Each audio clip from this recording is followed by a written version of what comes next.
Our final speaker tonight is Sarah Bateman. She'll be evaluated by Sue Weber and will be speaking for 5 to 7 minutes. The title of her speech is 100 Years. 100 years. Do you have plans for when you reach 100 years? Do you have dreams and goals that will outlast your lifetime? If no, why not? Sarah? Thank you, Madam Toastmaster, fellow Toastmasters. Last week, we heard an interesting speech from Nikhil about Hatsushika, Hakusai, and the wave. And there was a quote in there that it just grabbed my attention. Hakusai said, "I became an artist and from 5th on began producing works that won some recognition. But nothing I did before the age of 70 was worth any attention." 70? Nothing was worthy of attention before 70? How many of us have made it? I haven't even made it to 70 yet. And so I'm thinking, what? He didn't stop at 70. We don't have to stop at 70. We can keep going.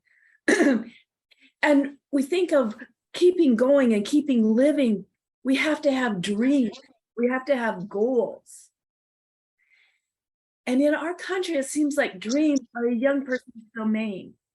We'll ask a child or a teenager, what do you want to be when you grow up?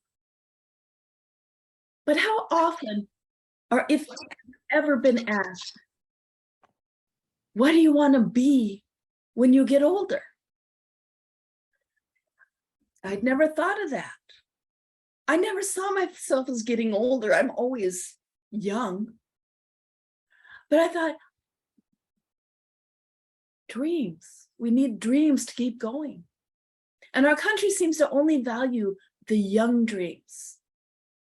But what about the older dreams? The dreams that come later in life, the dreams. Because the dreams you have earlier in life, by the time you hit middle age or maturity, they might be old dreams and they might be burdens. They may no longer be dreams. They might be something that you've already done. They're an experience of the past. So what do you want to dream today? What do you want to dream for tomorrow? What is that dream, that big dream, that ridiculous dream? The dream that causes others to say, oh, you're so crazy, you'll never make it. Well, I've got a new dream. I want to get on the Cuddy's stage at the comedy club. I'm going to try a comedy routine. Why not? I'm going to go on a night when nobody knows me. So I can still have my dream, but I don't have the ridicule. And so what will it take for me to get on that stage? It will cost me $5.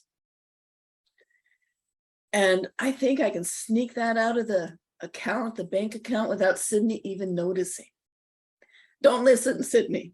You're not listening. And we have these dreams, and then we see all these obstacles. We put obstacles in our way. I remember ordering a pair of red shoes over the internet. Now, I hardly ever buy anything on the internet. But these red shoes, they looked so beautiful. They looked fun. I wanted them. They were such a temptation. But the thing was, when I ordered them, I goofed up my address. It became a huge obstacle. I knew where those shoes were going. But that obstacle, it became a sheep in wolves' clothing. I was driving down the road, maybe I should turn back. And then I think, but they're my red shoes. I've been waiting for a week. I go a little bit farther. And pretty soon I saw myself running up to a door, grabbing the package and running away. And then my next obstacle in my mind was the guy coming out of the house with a gun and shooting me. My blood was everywhere. And I almost turned around. But again, red shoes, red high heels. I just couldn't say no. I just had to go. So I forced myself to go up to the door. I knocked on it. I explained the situation to one of the nicest men I've ever met. He kind of giggled, and I came home with my red shoes. Now, in my mind, this was a huge obstacle. I mean, I was willing to die for my red shoes. How often do we do that to ourselves, where we have this little obstacle and our mind just, it's like a pearl with a layer and another layer and another layer and another layer. And pretty soon it's just overwhelming. But actually, when you look at it, actually, when you make yourself face it, it's just a little bitty obstacle. It's not a mountain. It's not even a molehill. It's barely a grain of sand. So hang on to those dreams.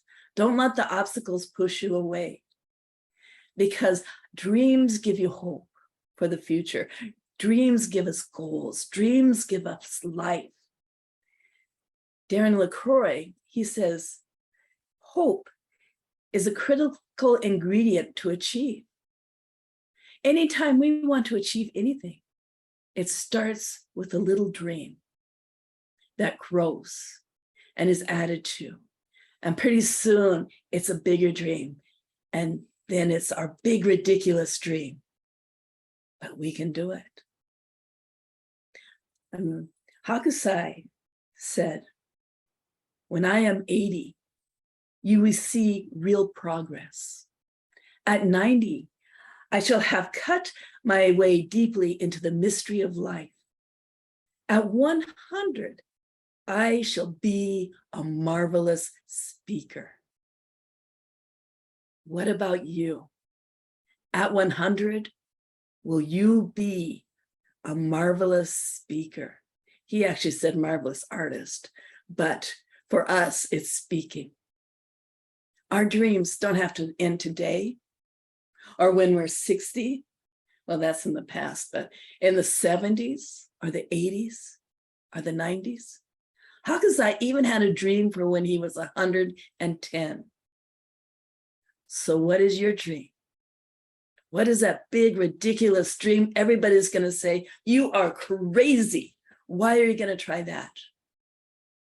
Well, if you're still breathing, you can still dream, even if you're 100 years old. Madam Toastmaster. Well done, Sarah. If Sydney heard, I'll spot you the 5.